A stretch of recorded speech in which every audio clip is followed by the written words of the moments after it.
All right, so we're diving into the Fourth Crusade today, but Okay.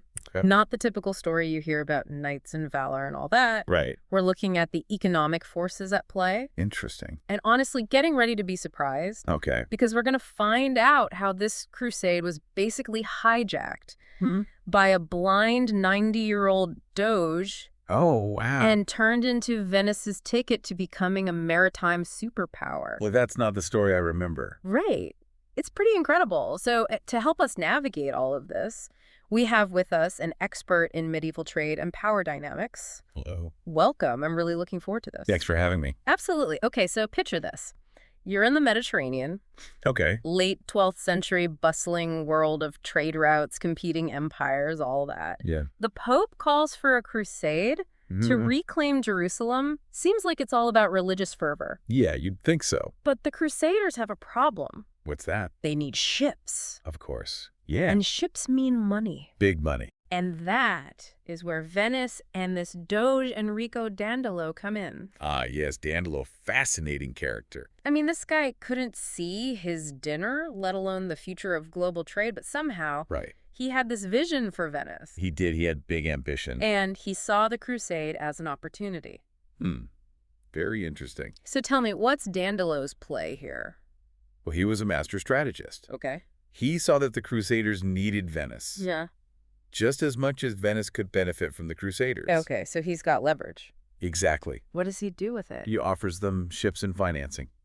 Okay, so far so good. But there's always a but, at a very steep price. So it's a bad deal for the Crusaders. Let's just say they couldn't really afford it. Okay, I'm seeing where this is going. Yeah, Dandolo basically holds them hostage to his ambition. And what is his ambition? He wants to install a puppet ruler in Constantinople. Wow. Okay. So in exchange for his support, Uh. the Crusaders have to help him with this little side project. So they're completely sidelining the Pope's mission to reclaim Jerusalem. Yeah, you could say that. Talk about a detour. That's one way to put it. So Dandolo manipulates them into diverting this holy mission Pretty much. to serve his own interests Constantinople was the prize. and crippling the Byzantine Empire. Exactly. He wanted to take them down a few notches. So it's less about the Holy Land and more about cold, hard Venetian ambition. You got it. That's incredible. And what's really amazing is how Dandolo's able to, Yeah. risk the narrative Mhm. of this crusade to fit his own goals. Yeah, I can see why some might see him as a straight-up villain. Right, turning a holy war into a power grab. Exactly. It's a fascinating study in manipulation and ambition, I mean, it really makes you think about the true motives behind these historical events. doesn't it? Things are not always as they seem. Absolutely not. So we have Dandolo with his puppet ruler. Uh-huh. The Crusaders are, shall we say, convinced, Right, convinced. and Constantinople's in their sights. So what happens next? Well, in 1204, Okay. the Crusaders, spurred on by Dandolo's vision, Right. they lay siege to Constantinople. Wow. Imagine this magnificent city, a center of Christian civilization, Yeah. under attack by those who were supposed to be its defenders. I mean, that must have been devastating for the Byzantines. It was a complete betrayal. Yeah, they were expecting fellow Christians, not invaders. Right. It was a brutal siege. I imagine. And the Crusaders, led by Dandolo, Mm-hmm. they shed their image as holy warriors Okay. and became plunderers. So Constantinople, once this symbol of wealth and power, Exactly. is a tragedy. And Venice gets their cut. Oh, they do. What do they get? Well, there's gold and silver, countless treasures, Uh-huh. but what Venice really wants Yeah. is control. What kind of control? Control of the trade routes, Okay. access to lucrative markets. So they're not just taking treasures. Yeah, no. They're taking over the system. That's right. This is starting to sound like a Venetian monopoly. You're catching on quickly. So before the Fourth Crusade, Constantinople was the gateway to the East. That's right. All those luxurious goods Europe craved, The silk spices. all of it flowed through Constantinople. But after Dandolo's power play, Things change. the flow changes. Exactly. Venice positions itself as the new middleman, Wow. the gatekeeper of Eastern luxury. Dandolo's gamble paid off. It did. He used this crusade to turn Venice into a maritime empire. He was a brilliant strategist, no doubt. But was it worth it? That's the question, isn't it? What was the cost of all this? We see the brilliance, the audacity, Yeah. but we can't ignore the moral complexities. Right, he exploited religious fervor, manipulated alliances. Rewrote the rules of engagement for power. Wow, this really makes you think about the motives behind historical events. It does. It's not always straightforward. This has been an incredible start to our deep dive. Glad you're enjoying it. We've seen how Dandolo manipulated the Crusaders, seized control of Constantinople, A pivotal moment. setting the stage for Venice's rise to power. Indeed. But what about the long-term consequences? How did this event reshape the world? Well, that's a story for part 2. We'll explore that and more in part 2 of our deep dive into the Fourth Crusade. Can't wait. Welcome back. All right, so we left off with Venice in a pretty powerful position. They were poised to become a major force in the Mediterranean. But what about the broader picture? How did this event reshape the world? Well, one of the immediate consequences was the fracturing of the Christian world. Okay, so for those of us who might not remember our church history, could you explain the Catholic and Orthodox thing? Yeah, so both branches share core Christian beliefs, Okay.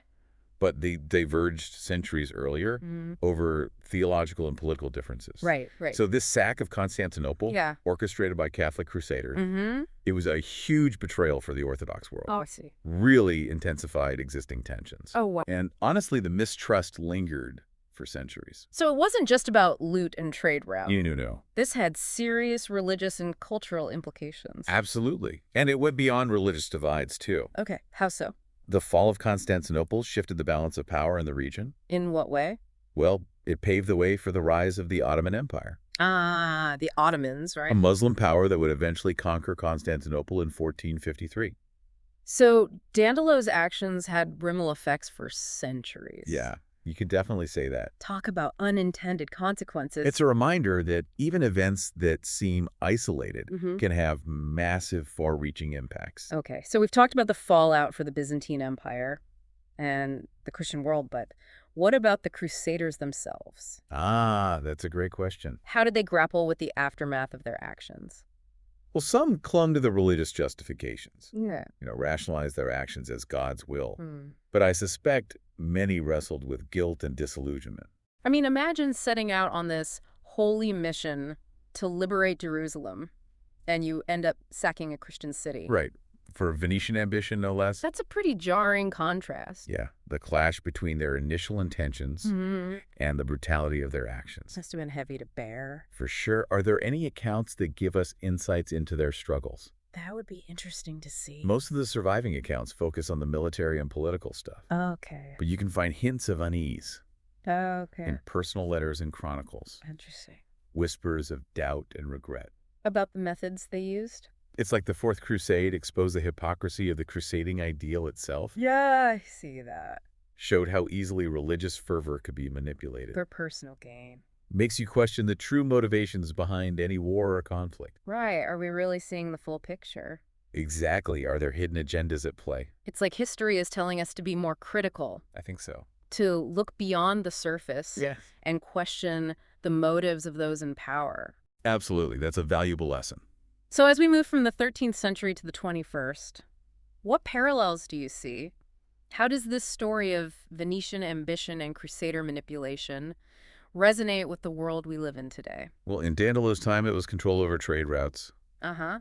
access to spices and silks, Right. These luxury goods. fueling empires. But we're not fighting over pepper and silk today. True, but the struggle for control over resources, information technology continues. So we're still susceptible to the same manipulations, I believe so. just with different tools and stakes. The players change, the motivations are presented differently, Right. but the underlying dynamics of power remain remarkably consistent. So what can we learn from all this? How can understanding this story help us navigate our own world? The most valuable lesson is critical thinking.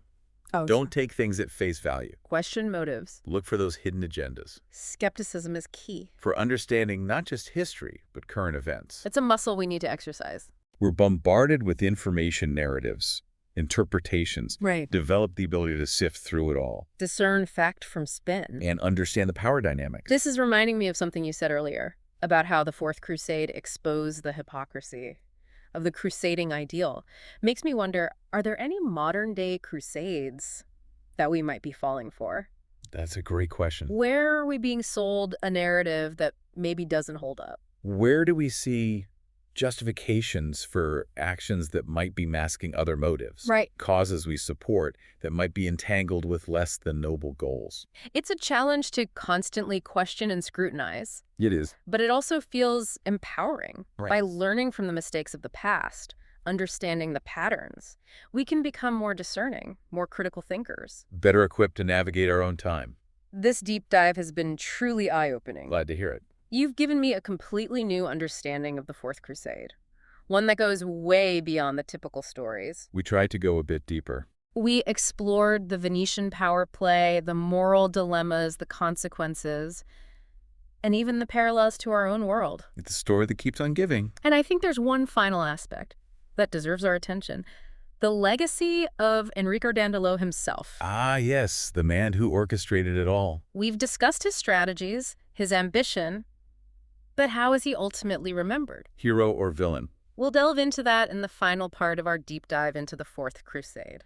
So we're back and ready to tackle this last piece of the puzzle. Okay. We've seen the economic and political maneuvering of the Fourth Crusade. Right. But what about Enrico Dandolo himself? Yeah, how should we think about him? This guy masterminded an audacious power play. No doubt about that. But how is he remembered?